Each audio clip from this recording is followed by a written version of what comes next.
Hi, today I want to share with you how to use Turnitin as a learning tool integration or LTI through Schoology. So the first thing you're going to do is go to add materials, but rather than add an assignment, you're going to go to add file, link, external tool. So I'm going to click on file, link, external tool, and I'm going to go all the way to the right where it says external tool and click that. On the window that pops up next, I'm going to select tool provider as Turnitin. And I'm going to give my paper a title.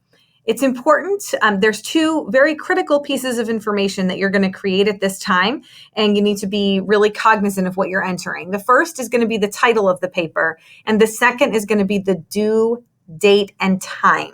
So for the title of the paper, I'm going to call this one Paper XYZ. But it's really important that the title of your paper is something that you're certain it should be called and is detailed enough that you would be able to identify it from any other papers, because you cannot change the title once it's created. You could delete the assignment and start over, but you can't edit the paper title. Then you're going to go into enable grading and you're going to check that on. That's where you'll be able to see the due date and time.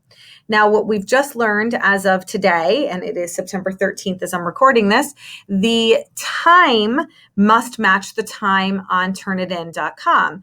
And through the LTI, the time has to be at 5-minute intervals. But through the website, it can be at any minute interval that you want. So this 11:59 won't match the LTI, and therefore it won't work. So I'm going to change this to 11 o'clock on the nose, which is a 5-minute interval and will be read correctly by Turnitin. You do have to select a category. This is a dummy class, so I don't have any categories set up, and I'm going to click submit. Now that my paper is there, you'll see the icon looks different. It has these little kind of rulers, I guess. And I'm going to click on the assignment here so I can look at it. And you'll notice that inside this frame, as the 3 dots slowly load, I see a full Turnitin interface, which is the update, and it's the reason that we're switching to the LTI as opposed to the app. You have all the settings available to you.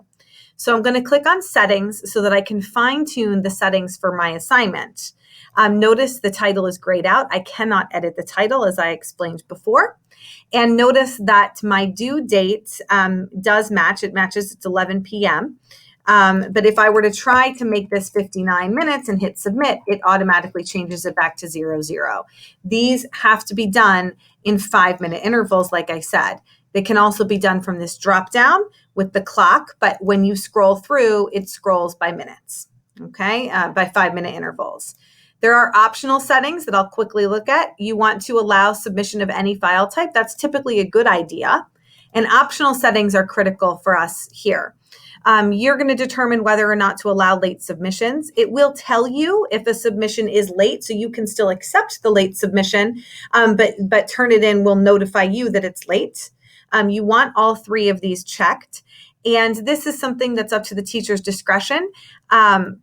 But you probably do want the originality reports set to this. Submissions are allowed until due dates. Resubmissions, are allowed until due date. And the other ones that we want to look at, these settings look good. Do you want to exclude small matches? No. Do you want to allow students to view the originality reports? Yes. I believe it might default to no, but you should probably select this yes so that students can learn from any mistakes that they may have made with their citations, or if there's any content that is not original. There are other options as well as you become more versed in using Turnitin, such as attaching rubrics. And some teachers do like to enable the grammar checking, so I might select yes for that, and those default settings are good. And when you are comfortable with the settings that you've used, you can select yes as well for those, and that will be the default settings for any additional Turnitin assignments that you create. So I submit. My settings were saved successfully. And if I go back to my course home, I will see in the upcoming feed that Paper XYZ is due.